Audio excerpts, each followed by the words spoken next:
Today we're talking huge Xbox news, a new handheld, Halo possibly on PS5, and more. Plus, the PS5 Pro might be struggling, Nintendo's got a new lawsuit, and we're going in-depth with Malding's review of Dragon Quest III HD 2D Remake. Stick around for the latest video game news.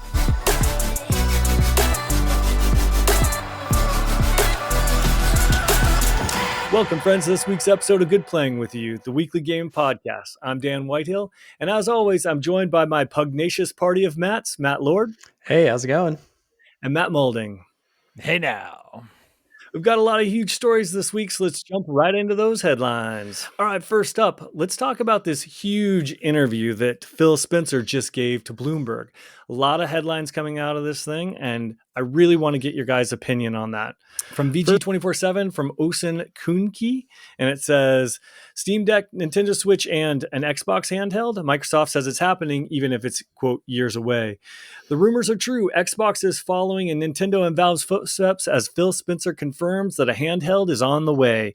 Speaking to Bloomberg, Spencer said that the expectation is we would do something in the world of handhelds. Prototypes are currently being worked on, and Xbox is considering how it wants to handle its version of the handheld, with Spencer asking his group to look at the market, make choices based on what it learns. And then Bloomberg also noted that Spencer said the Xbox handheld is still years away. Now, he did kind of hint to this earlier in the year when they saying that they were thinking about it, but this is much more of a confirmation. What do you guys think? I mean, I love that they are actually working on it, and we got that confirmation that we so wanted. But years away? Like, I thought this thing was coming out this Christmas. Like, I literally was like, they're going to announce a handheld, and it's going to be so epic. Not, we have a few more years to be super patient and wait for this thing. So I'm a little bit like, I wish it was right around the corner, but I guess if it needs a little more time in the oven, I'll be okay with that. I mean, years away, so timed like right in the first, couple years of the Switch 2? Yeah, it's going to fail miserably. That is, either do it now or you got to wait until like halfway through the Switch 2's life cycle. But if they do it right away after the Switch 2, they're just going to fail. I am a huge Xbox supporter. That's what I play most of my games on, mostly because I like the sound that the achievements make. And that's probably the reason. But like most of my entertainment is all tied up through Xbox. So that's just what I play most. And so I want to see them be successful. But man, I think that is just bad timing. But also, I don't care about handhelds. I don't really care about. Yeah. So that's also my own issue. Yes. Honestly, at this point, though, it's like if we're gonna have to wait a few years, they should just do some iteration of the Xbox, an official iteration of the Xbox on the Steam Deck, where you can download your games to the Steam Deck, you can play your games there. Do it. And I just think that would just kind of like cut out having to wait a couple more years for this thing. I agree. I think you both make solid points. Moulding, it hadn't even occurred to me that they would be competing with Switch 2 if they wait for next year. But that is a really good point as well. I think, Microsoft has been so wishy-washy with their hardware, and the fact that they've waited this long, it doesn't inspire a lot of confidence in them. I mean, how cool would it have been if like PS5 Pro had gone high and then they had gone low to kind of undercut them? It could have been a real underdog sort of what story. The Switch did with all the consoles. Like all the consoles went that high end, and they did something innovative and then totally succeeded. Now that would be the other thing: is what if the Microsoft has something really innovative with like maybe it's like augmented reality or something like that they bring into it that might give them the edge over the Switch. So that's sorry to interrupt. That's just something I thought of just now too. You're exactly like what I was thinking. You're taking the words right out of my mouth, because if you're coming to the market late, because there's that ROG Asus, handheld, there's the Steam Deck, of course, there's the Nintendo or Switch, and then now there's going to be the Switch 2. You're what, fifth? Like you've kind of waited a little bit long. So if you're going to come to the market, you got to come swinging. You got to be super powerful. You've got to have some sort of like, something that everybody else doesn't have, and a gimmick or whatever. You've got to have something, or else, you've kind of waited too long. And that's my biggest concern here, is that they kind of missed their sweet spot. Will there be another window for them? No, I don't think so. I mean, the handheld craze is right now. Like, it's now, and we talk about trends and how long they take. Like, I hope Xbox doesn't wait a little too long, like, and misses the boat on this one, and everyone's back to just their standard consoles at home or their PCs or yada yada. I just would have loved this thing to be right around the corner. But what if they're just saying this and it is closer than we can imagine? They're psyching us out. I like they that. could be psyching us out. Like, I also could see that being like a play, because I think everybody, and I think a lot of people thought this thing was either this holiday or like not far away. And hearing that it's years away seems almost a little too, it just seems kind of like odd. I mean, who knows if there'll even be an economy in 2 years? True. That is a good question. Well, Microsoft's never really been big on their console, or at least not recently. And another thing they're not very big on is exclusive games. This next article comes from Matt's imaginary best friend, Paul Tossi, at Bloomberg, and says, "No red lines for Xbox games on other platforms," says Phil Spencer. He writes, "Things are changing fast at Xbox as it continues to march towards becoming what is essentially a third-party publisher. That also makes hardware on the side." In a new interview with Bloomberg, Spencer said, "I do not see sort of red lines in our portfolio that say, 'thou must not.'"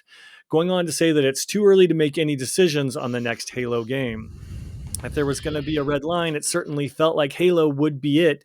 I suppose Spencer, and this is Paul Tossi talking, I suppose Spencer is not saying that all games will come to other platforms, but nothing is off the table. It further compounds the current situation where some games are not on other platforms, yet like Starfield, that it's not on other platforms. And then some are timed exclusives like Indiana Jones, and then some are not exclusive at all at launch, like Call of Duty and Doom: The Dark Ages. Once upon a time, when Microsoft was making its case to the courts about the fact that they wouldn't make Call of Duty exclusive, they gave an example of new IP made by its own internal studios like Starfield, and avowed as the type of game that they would make exclusive to themselves. While that may be indeed currently be the case, with this no red lines, that could change. It's somewhat of a bizarre situation for Xbox fans, as the brand is slowly losing its identity, and owning a literal Xbox no longer seems all that necessary. It almost is encouraged by Microsoft at this point. It's almost encouraged not to own it at this point, because you can play on so many devices. That was the case before this with all games coming to PC, but if things are starting to head to PlayStation, it's even a bigger story. What do you guys think about this no red lines philosophy that Phil Spencer spoke about in the Bloomberg? Is that a good strategy, or what? I think you can't put the toothpaste back in the tube. They dip to mix my metaphors, they dipped their toe into the water and found out that the water was nice and warm. And I think exclusives for Xbox are going to be a thing of the past. I mean, they had to do it obviously with Call of Duty for the deal with Blizzard, with Activision Blizzard. But I think as a console exclusive gaming company, it's done. They're going to put everything on everywhere, and that might work for them. That might be the money that they need to make. So maybe it'll work. My response is, thou must make exclusives. I just am shook that we are actually going this route, and I just don't know. Like, I really feel like PlayStation at this point has to have that competition and needs the Xbox to have exclusive games and force Sony's hand to be like, just basically keep them at bay from, making another PlayStation PS5 Pro and remastering all the whole library. Like, I feel like that is really where we're at currently, because Xbox is kind of in the middle and not really taking a big stance as to where the whole business wants to go. So I really think they need to kind of reevaluate that. I'm sure I don't know. Maybe they don't know what they're doing. I was going to say they know what they're doing. I don't think they know But what they're doing. yeah, I would like to believe they know what they're doing, and hopefully it means that, something really like positive happens from it. Because I'm rooting for Xbox at this point. Like, I want them to do good and continue to being a solid company. No, I agree. Definitely. I mean, I love Sony. Don't get me wrong, but they do need the competition because they do get arrogant and they do get expensive. So I want Xbox to stay in the game, but it's almost like the revenue that they're making on their storefront with sales of software, they're willing to forego that for the revenue of they're going to be making on other people's storefronts. I can only imagine, other people are taking a cut of their pie too. So it's kind of strange. And the more you put your content on other places other than your own home console, the more irrelevant you make the Xbox play. And I think, Lord, you made a good point when you said, they need exclusives, because the old adage always has been, software sells hardware. You need that exclusive. And it seems that they honestly, like, it's almost if people who don't know video games very well are making this, decisions over at Xbox. And I know Phil obviously does, and Sarah Bond, they've been around for a while, but like Satya Nadella, come on. Like, I think he's looking for the bottom line here. And I think he's telling them what to do. And he's saying, look, we're going everywhere.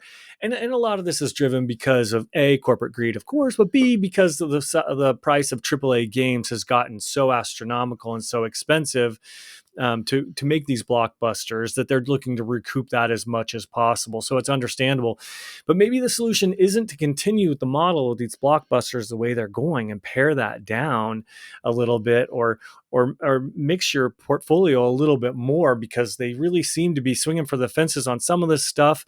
And in order to recoup of it, they're willing to shoot themselves in the foot and not make the revenue on their console. So it's kind of a weird situation. Yeah. I mean, I think that Xbox just has to listen to some investors, and those investors aren't liking the fact that they are third in the console wars. So they're like, hey, we don't like being third. Let's fix that thing up and get us our money back. And I think that just gets sacrificed, and that's the way it's going to be. I also agree that they need Sony needs competition, absolutely, because Nintendo's in a lane of their own, so that's not really their competition, but they need it.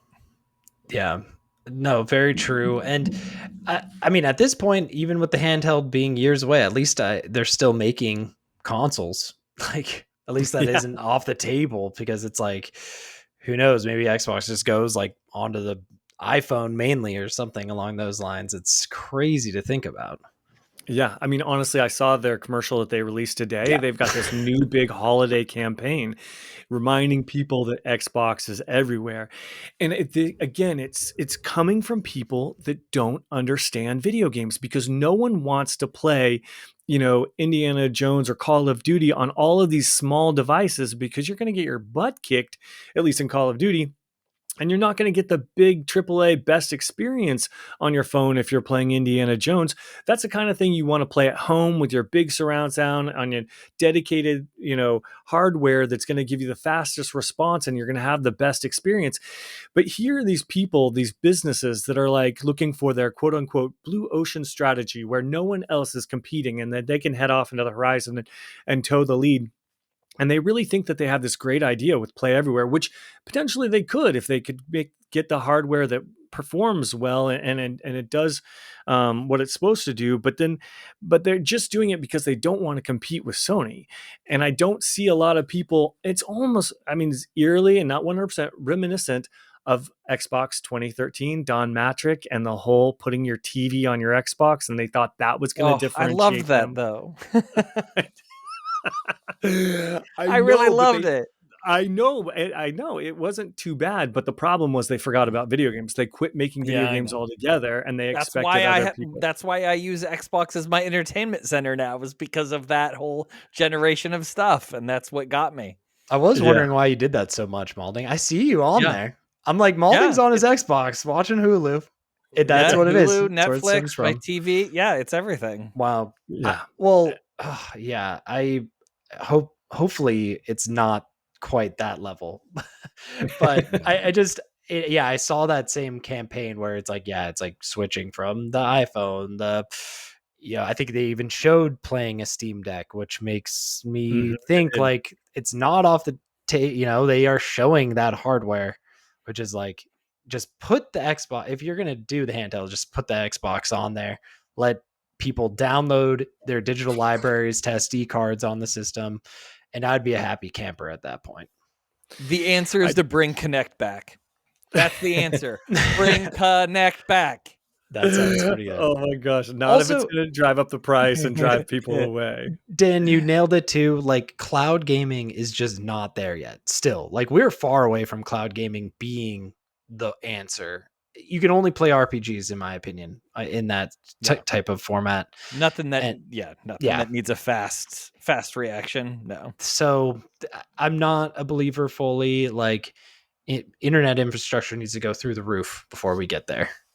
I agree, but at the same time, like, when I think of like those small devices, and no offense to the Steam Deck, but because I'm mainly thinking of like mobiles and stuff like that, is like the kind of experiences I want on there are like match 3, because I'm waiting in line, or I'm doing something, I'm waiting for something. Like, I can't, and those are engagements that are probably like a minute, 10 minutes, depends on how long I'm waiting. But they're not like significant. Whereas I sit back and on my console, I hate to admit it, but I could put away a whole day just sitting there like, oh my God, mowing dudes down. You should be proud to admit that.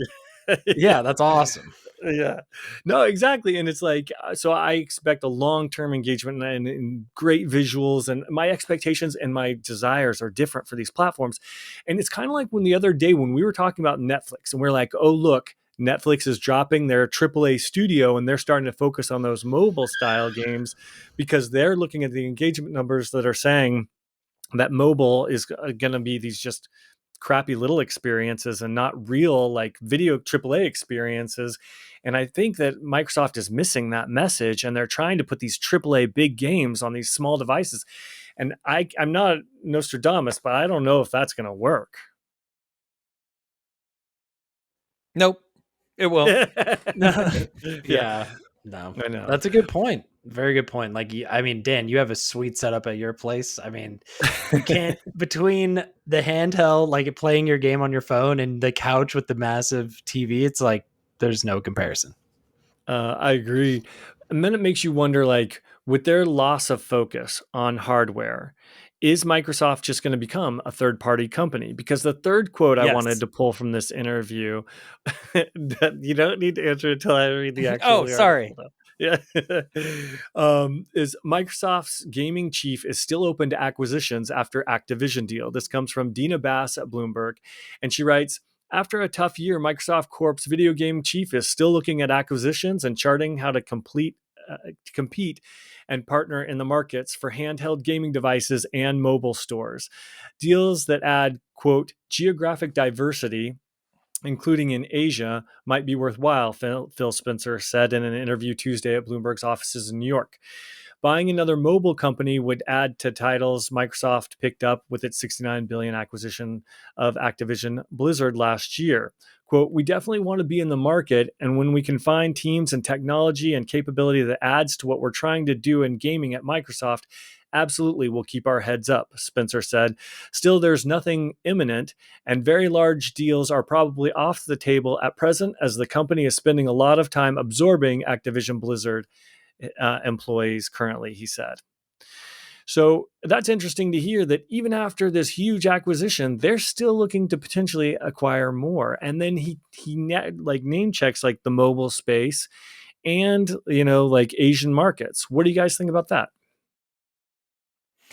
buying more studios will get them more software to put on more platforms. That's what they want to do. So I think it is I really do think we have maybe one console left and of Xbox and one that handheld, which will fail, and then everything else will be software for the rest of the time. That's my I am Nostradamus, and that is what I more like it. Nostradamus, and that is what I see. That's even better. Yeah.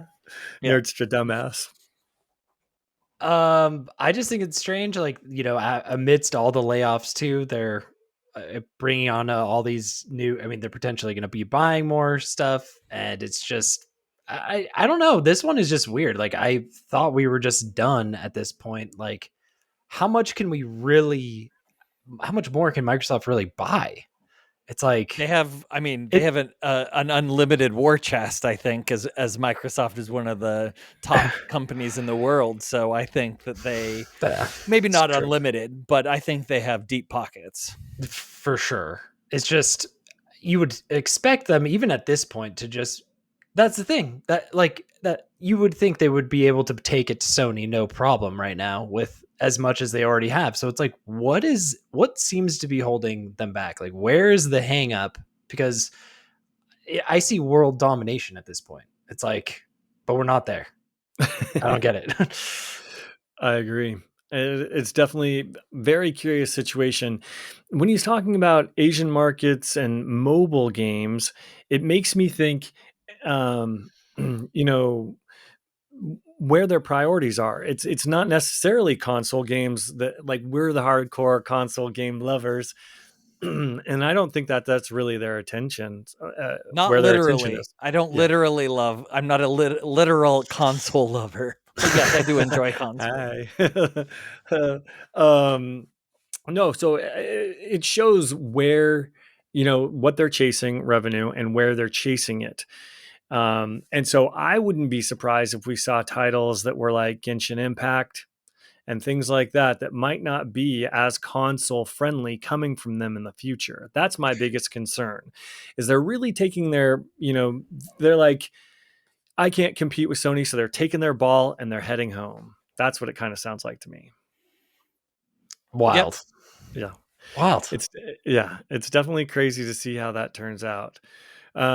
But moving on, let's talk one of their big games that they did release, and that's Call of Duty. Malding, you had a story about I mean, this is just kind of a funny little story. I've been playing a lot of Call of Duty. I am prestiged twice now and working towards my third prestige. So that is, 110 plus, maybe like a level 120, something like that. But Wesley Yinpool at IGN had this story about a Call of Duty pacifist. So meet the Call of Duty Black Ops 6 pacifist who's already hit prestige without killing anyone. Redditor Pilgore revealed his in-game stats after reaching Prestige 1, confirming a remarkable 0.00 KD ratio after 111 games, or 19 hours and 26 minutes, of multiplayer. That means he managed to gain enough experience to level up past 55 and trigger prestige despite having 0 kills. Perhaps even more remarkable, Pilgore achieved this feat with a 1.92 win ratio, which is way more than what my ratio is. I should have looked earlier to see. It is definitely not 1.92.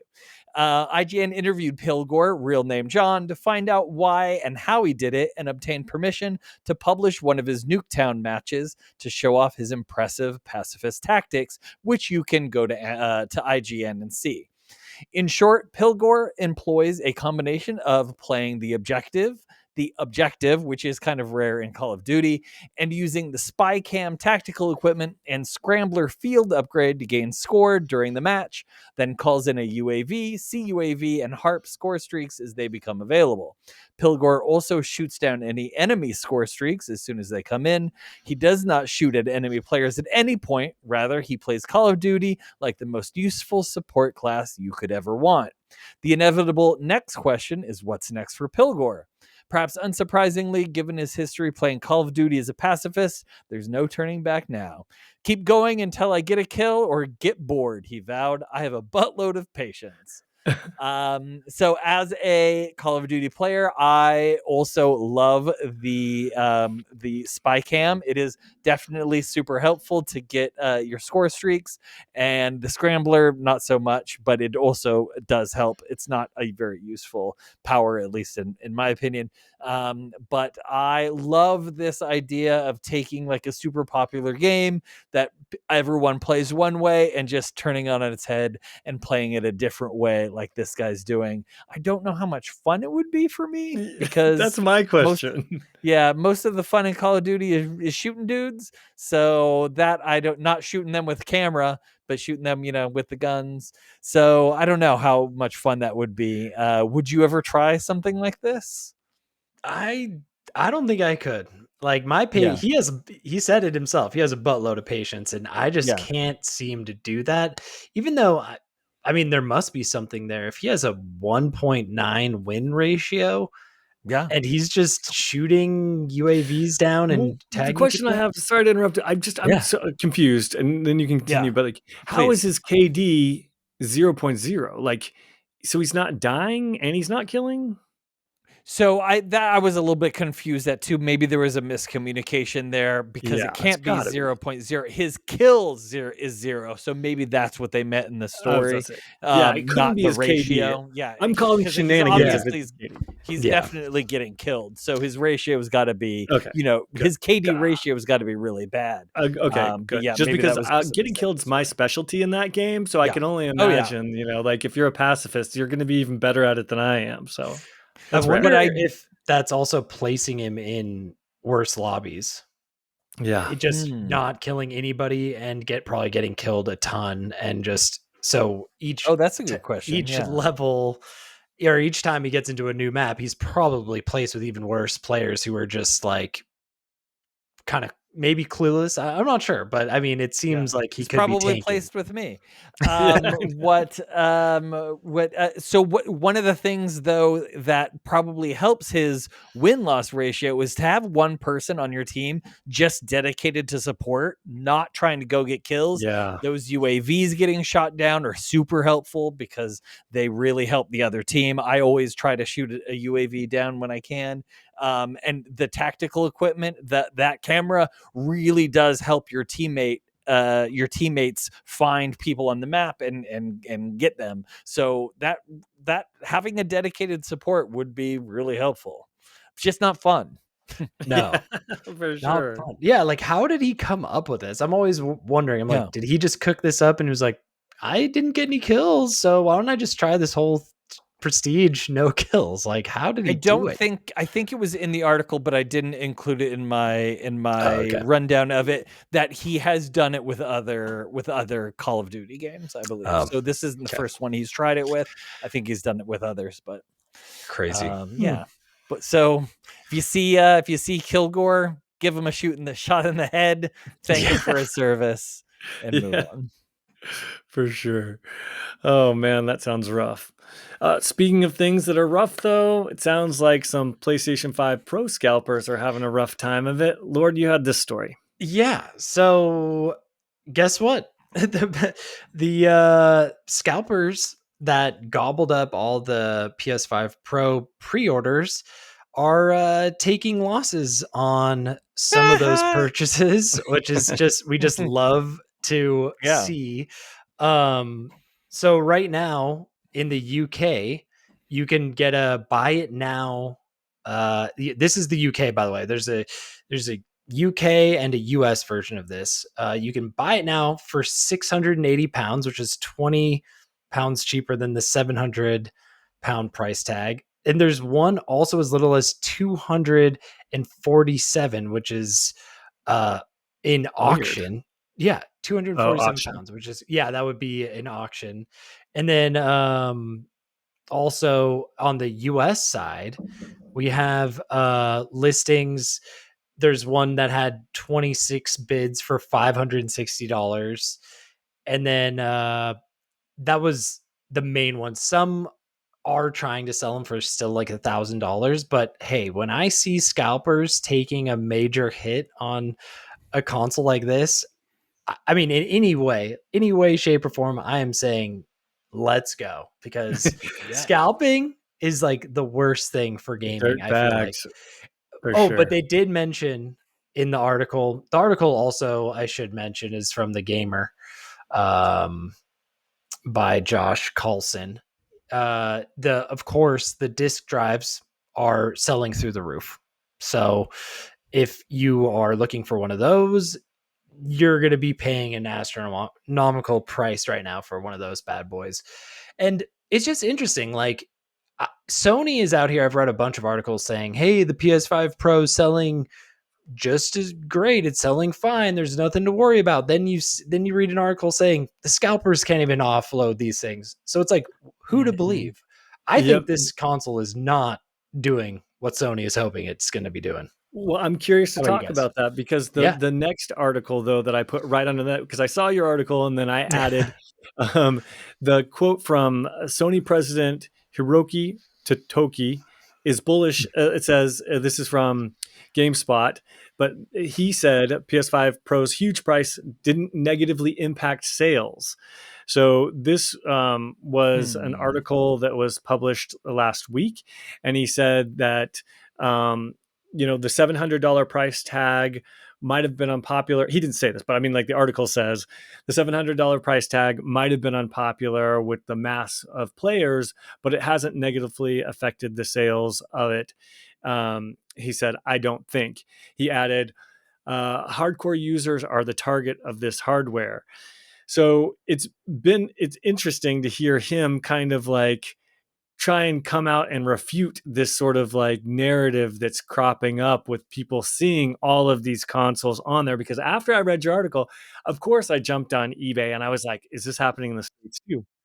And sure enough, what I found was there were a number of PlayStation 5 Pros listed for about $700, which is the going price, but then they would charge you like $150 for shipping. And I'm like, okay, come on. I know. Yeah. So I'm like, now I see why those assholes are trying to make their money. It's like, it doesn't cost $150, but they are low. And I was seeing, like, there was one for like $680, but then it was like $100 shipping or something like that.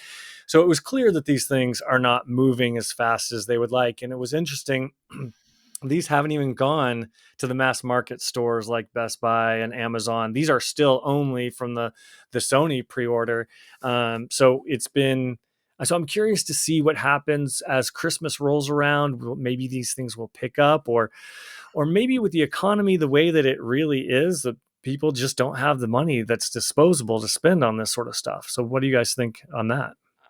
I think it's a luxury item, a very, very luxurious item that doesn't do enough, in my opinion. Like, I've seen, and even you have like it was Games Foundry. I don't want to butcher the name. It's the guys who do the testing, and they're saying there's not really much improvement between the base PS5 and this thing. So I'm not sure. It just doesn't seem like this console was made to improve that much. Like, you have to be very like ingrained in the Sony culture to want to pick something like this up for $700. Yeah. Scalpers getting screwed. Matt Lord coming in with a feel good story of the week. That's what I say. That's it. That's that feel good. Gotta love it. That is a great story.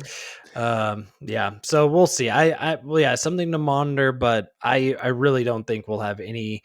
I don't think you'll have any problem getting your hands on one of these as soon as they're widely released. You'll be able to grab one immediately. Yeah. Well, Sony making consoles that are overpriced is what a Sony's going to do, and Nintendo suing people is doing what a Nintendo's going to do. Balding, you have this story. Yes. So this, I noticed, came from Nicole Carpenter at Polygon. Nintendo is suing Gamer for streaming Zelda Echoes of Wisdom, Mario and Luigi Brothership, and more ahead of release. Nintendo alleges he's streamed 10 pirated games ahead of their release dates. Nintendo was suing the streamer Jesse. Oh, this is not a name I can pronounce. Kahin. For repeatedly streaming pirated Nintendo games ahead of their release dates, according to a new lawsuit reviewed by Polygon and filed Wednesday in a Colorado court. Nintendo and Kahin, who goes by Every Game Guru across streaming and social media platforms, has streamed 10 then unreleased Nintendo games over the past 10 years, with titles as recent as Mario and Luigi Brothership, Legend of Zelda Echoes of Wisdom, and one game we've all played, Super Mario Party Jamboree. He also instructed his now this is where it really messes up. He also instructed his limited number of viewers on how to get these games early too, per the lawsuit, something Nintendo alleged is trafficking in illegal circumvention devices like emulators and keys to access the games. Nintendo frequently issues digital Millennium Copyright Act takedown notices to YouTube and Twitch streamers that share or stream unreleased content, a move designed to remove the content in question from a channel. But the case filed Wednesday may be also one of those instances of a company taking a streamer to court over their broadcasts. Nintendo said in a lawsuit this sort of infringement has caused millions of dollars worth of damage to the company through lost video game sales. Streaming leaked games prior to their publication normalizes and encourages pre-release piracy. Defendant is signaling to viewers that they too should acquire a pirated copy and play the game now without waiting for its release and without paying for it, Nintendo's lawyers wrote. Pre-release piracy harms law-abiding Nintendo customers who may have been waiting for a particular game to release for months or years, and then they may see gameplay and spoilers online that ruin their own surprise and delight when experiencing the game. A Nintendo of America spokesperson issued the following statement to Polygon. We can confirm that we filed a lawsuit against an individual who has engaged and continues to engage in clear infringement of Nintendo's IP rights, as well as violations of our game content guidelines. Nintendo is passionate about protecting the creative works of game developers and publishers who expend significant time and effort to create experiences that bring smiles to all, which is a very Nintendo lawyer thing there to say at the end. So I cannot believe someone, he lasted 10 years doing this. That shocked me that it took that long. It also shocked me that he chose Nintendo, probably the most litigious of all of these the gaming war companies. And I'm just surprised that it took this long for Nintendo to do it. I mean, that is ballsy to go online and try to tell people how to do this stuff. As someone who does this stuff, Matt Lord, what do you think? Whoa, I'm just kidding. He's no, I mean, if you're gonna be doing something, you do it on the hush hush. Jeez Louise, you don't put it on a podcast, dude. This guy's out here like streaming it. Like, what are you doing that for? Wild. Are you doing it for? How did YouTube let him do that for so long? Also, I know. I don't. So it was on YouTube. Was it on Twitch at all, or just YouTube? I'd have to go back to what I read, but YouTube, and didn't digest YouTube. For sure. It's completely crazy. Like, it's just a crazy maneuver for anyone to pull off. I would just be like scared. Like, how do you live your life after knowing you've done something so sketch? Like, your Nintendo Yakuzas might jump out of the trees and get you. Like, your door is going to be kicked down by the Nintendo SWAT team, and you're going to be just. So, like, I'm assuming he's got to be paying up like a bunch of money. Did they say millions? It was millions. Yeah. So, like, that you can't do. Like, your life is done. Like, dude, you owe $1 million. Like, it just. Wow. So that's crazy. I mean, in this case, this is like one of those instances where I do side with Nintendo. Like, good. Oh, absolutely. I'm glad they're shutting it down. Like, you're an idiot to show off something like that. It's not something to, if you're going to do something like that, do it behind the scenes. You don't need to show it off, get clout. Show it to your buddies. Show it to your buddies in your apartment or something. Seriously. It's a crazy one. Well, the two things that made me like, what is They said in the article that they had been doing it for 10 years. 10 and then years. B, like, where the F is this guy getting all of this content pre-release, and then doing the emulation and stream? Like, you think that, if Nintendo really had a problem with this, they would kind of like put out their Yakuza to try and figure out how he was getting this sort of content pre-release for a decade. Yeah. That's wild. I mean, they have someone they have a leaking it rat. to him Yeah, from Nintendo. Yeah. Nintendo has a rat, like the Departed level of rat going on. Right. Yeah, that's crazy. It's just Matt Damon in there selling Nintendo secrets. I think it's possible. Oh man, that is a crazy story. All right, let's take a step away from the headlines and let's talk about some reviews. Molding, you just did a phenomenal review that's available on our YouTube channel for anyone that wants to take a listen to it. But why don't you talk a little bit about Dragon Quest and tell us, give us a mini rundown review and let us ask questions and stuff. I want to pick your brain and see what you thought about the game. So the secret game I've been talking about playing for the last couple of weeks has been Dragon Quest III HD 2D Remake, which you can see my full review on our YouTube channel, as Dan mentioned. You can also go to our website. Yeah, we'll link to it right here in the info card. Thank you. Sure. Yeah. You can also go to our website if you just want to read it. It's the same review.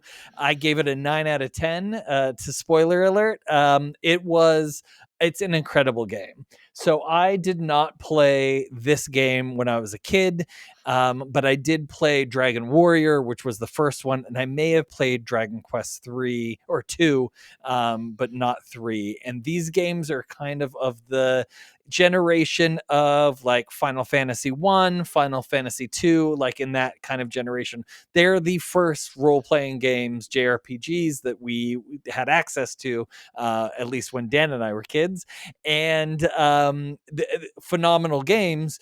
And this remake is absolutely gorgeous. This is what you do. You take one of these games that is a complete old school game and you add these incredible graphics. It's gorgeous. The music is also beautiful. It's by the Tokyo Symphony, did most of the music on it. You'll recognize a lot of the tunes from it if you did any put any hours into Echoes of an Elusive Age, because it shares a lot of the music there. The enemies are adorable, just like all Dragon Quest enemies tend to be, like those little slimes and the bunnycorns and all of them. The reason I didn't give it a 10 out of 10 is the story.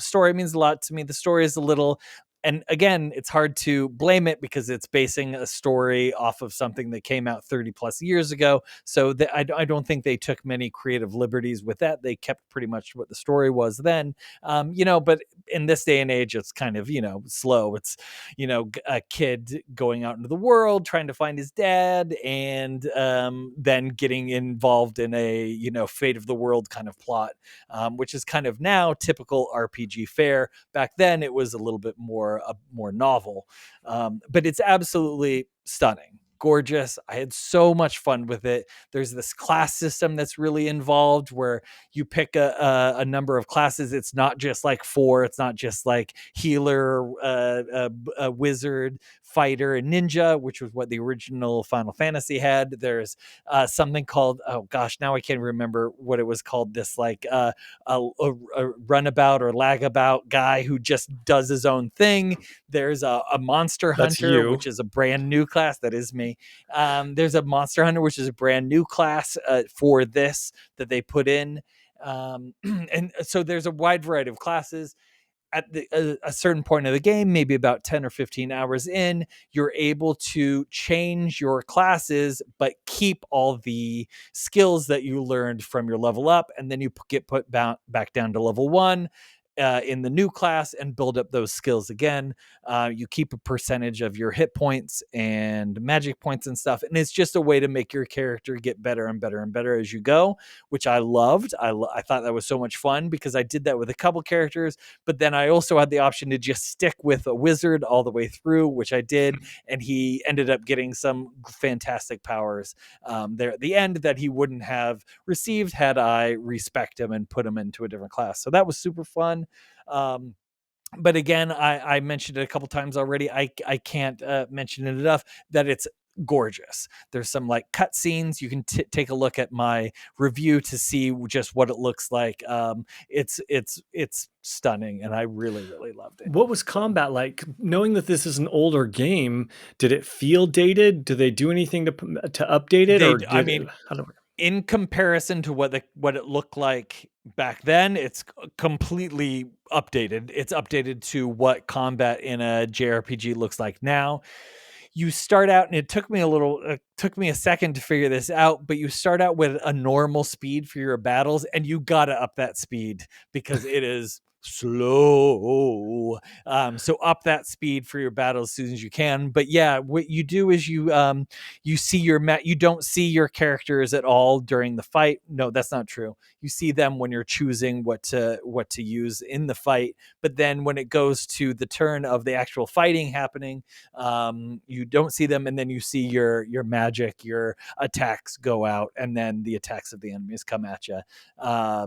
If you like JRPGs, you're gonna love it. And it's the turn-based old school one, right? Turn-based old school, absolutely. And it doesn't have like the reaction timing though that modern ones do. It's just absolutely not. No, it is it's turn-based. Each character selects what you're gonna do that round.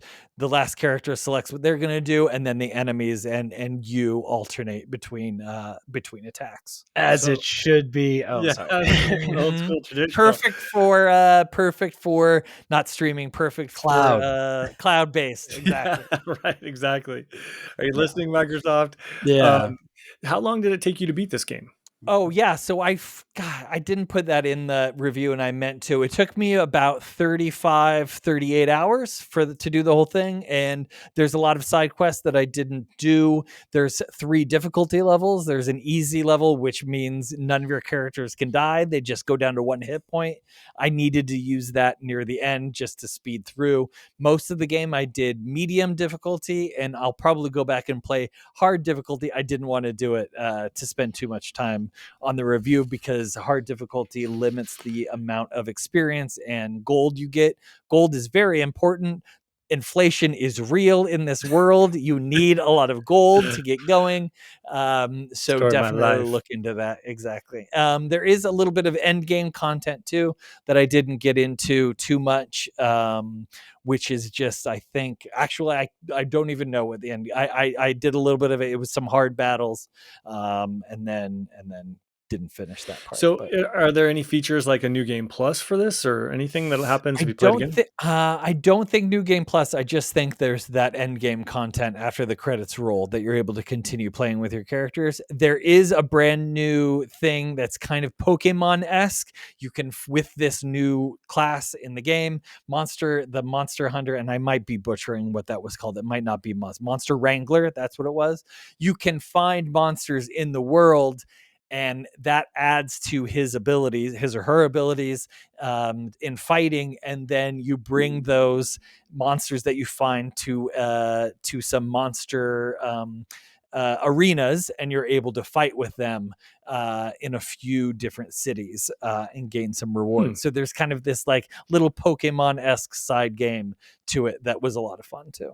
That might be grounds for Nintendo to sue. Yeah, it might.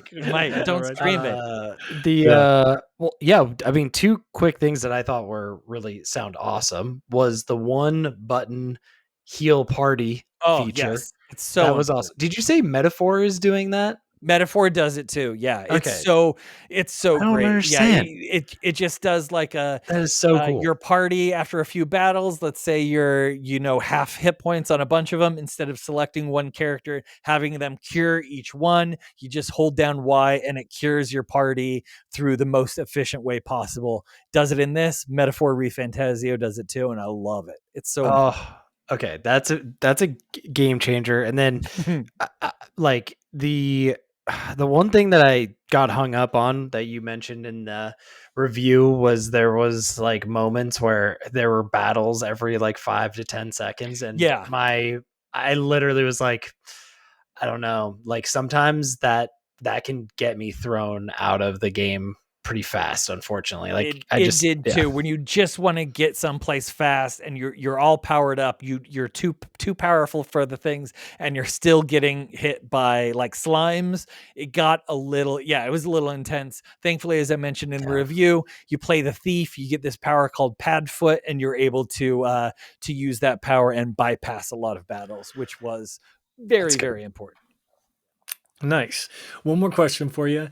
Now that you've played part 3, aren't they remastering part 1 and 2? And will you be going back and playing those? I will absolutely do it. So it has me hooked. If those two are at all like this, which I can only assume that they will be, I'm gonna be there day one for those two. Yeah. So I think this the way that came out is they put out 3 first, because in chronological order, it's the first of the series. It's the first happens first, and then something does happen at the end, and it will lead into 1 and 2.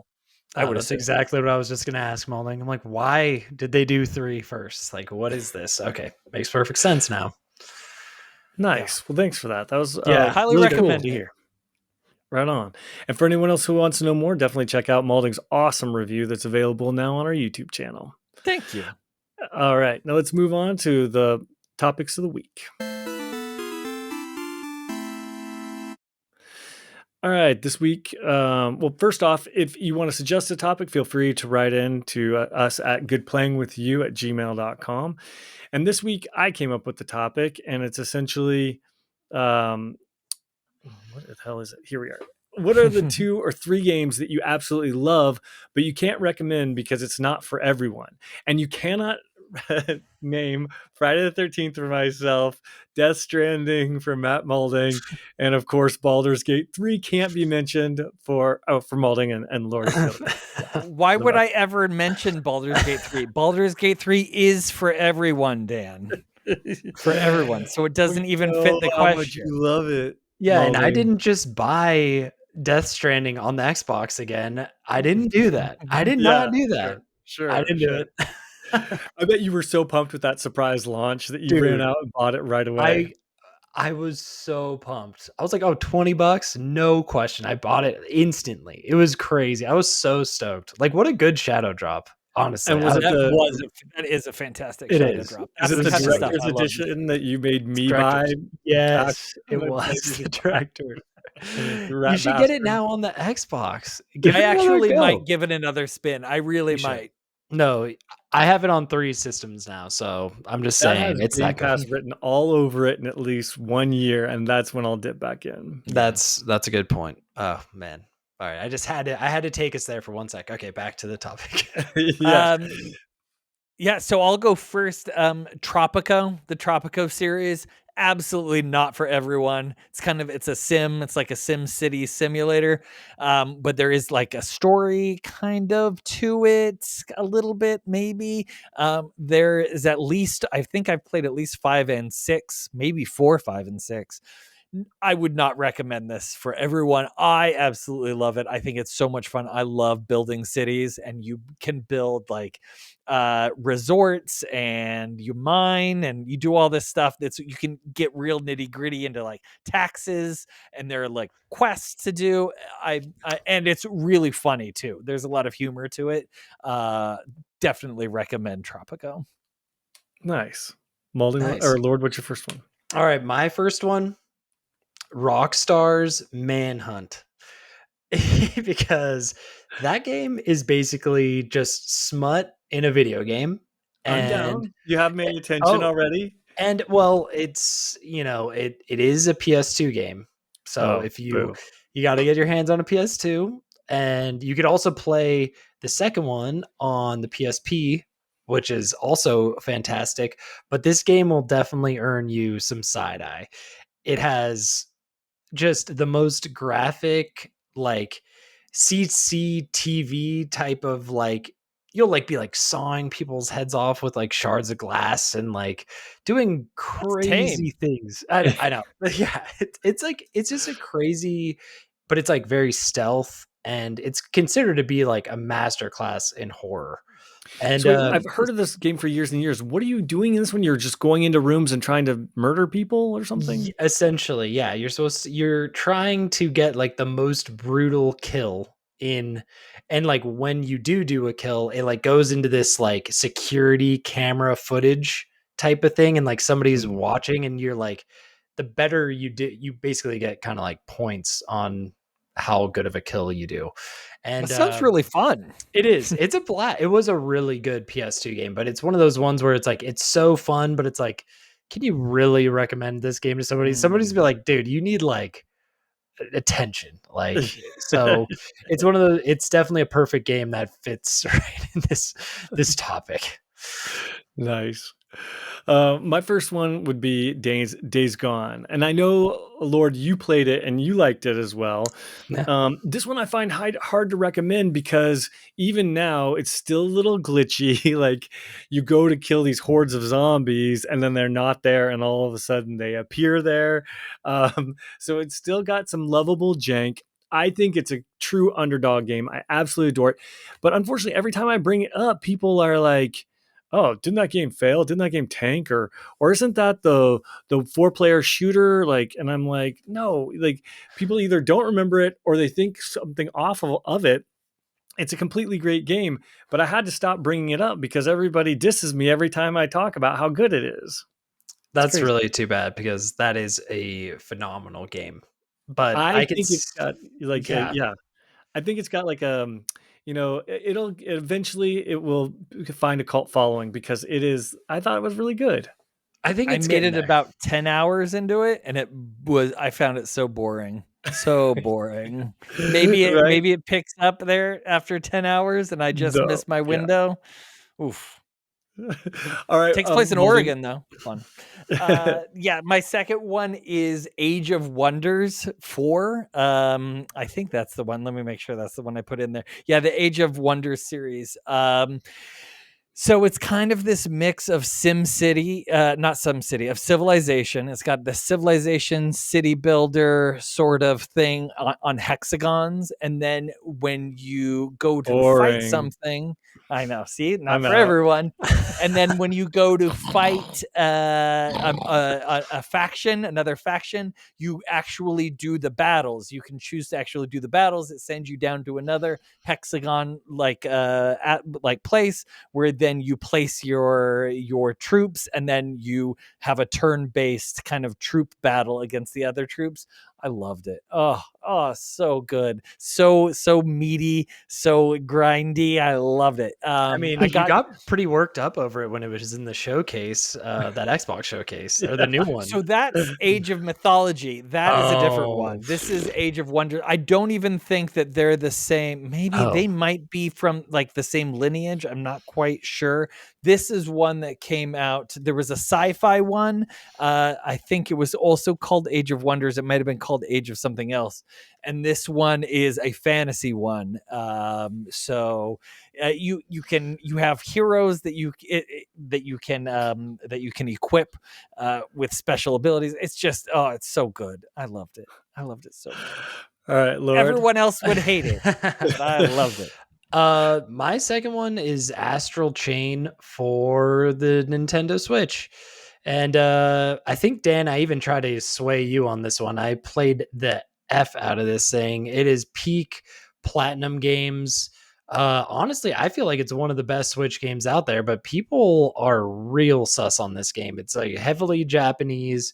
You're a policeman. You come across these powers where you have like 5 of these creatures that you can switch between on the fly, and you can do these really intricate combos in the fighting sequences.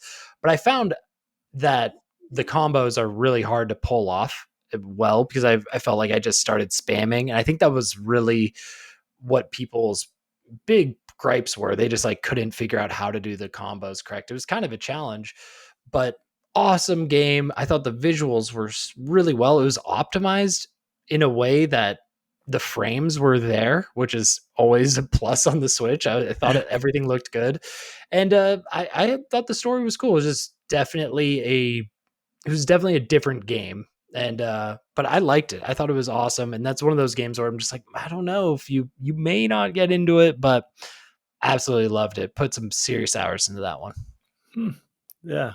Nice. Interesting. I Two do good remember you ones. talking I like about both it. of the ones. Yeah. My last one is a little game by the name of Yoku's Island Express. Have either of you heard of this one? No. No. I went apeshit for this because it is so unique, and it's a small game, and I got it first on the Xbox, and then I played it again on PC. I think it was free 1 week in that Epic Game Store giveaway or whatever. So I beat it twice. Anyway, it's the weirdest combo, which is why I never recommend it, but it is a pinball game, which I'm not huge into pinball, so it's a pinball game, and it's mashed up with a Metroidvania. So you are this little like mailman Yoku, and you're pushing around a pinball through this world, but then there are places up in the sky and different things you have to get to, and so you have to launch yourself off of these pads to get up there, and then you unlock new powers and you become more powerful, and then you can go to other places, and then there are boss battles that are different, and it's like, imagine if it were like a Metroidvania, but then the rooms that you're going to are like pinball rooms, and then you're shooting yourself off to other ones. But somehow it all completely is an overworld that makes sense. And there are quests and side quests. And I mean, it is definitely a unique, weird ass game. And I adored the hell out of it, but I don't think anyone else would understand. So I'd never recommend it. That sounds like a perfect Steam Deck game. I'm gonna have to check that out. Yeah, 100. That is exactly. You're gonna love it. I'm telling you, it's weird. When I looked at the show document, I thought you put Yoshi's Island in there, and I'm like, all right. Actually, Okay, that's so Yoshi's funny. Island. I thought it's the exact same thing. I'm like, Dan's like shading Yoshi's Island right now. I know. What's going on? Poor Yoshi. Well, I wouldn't recommend that one because I'm not a huge Yoshi's Island fan. But Yoku's Island. I'm telling you, Yoku is the man. It's really good stuff. Oh, nice. I'm a little shocked hearing that about Yoshi's Island. Dan, you have some explaining to do.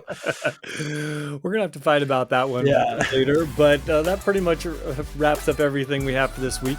If you're watching on YouTube, please like and subscribe, and if you're listening on a podcast, please tell a friend. And on behalf of Matt Moulding, Matt Lord, and myself, Dan Whitehill, thanks for joining us, and as always, good playing with you. Good playing with you. Playing with you.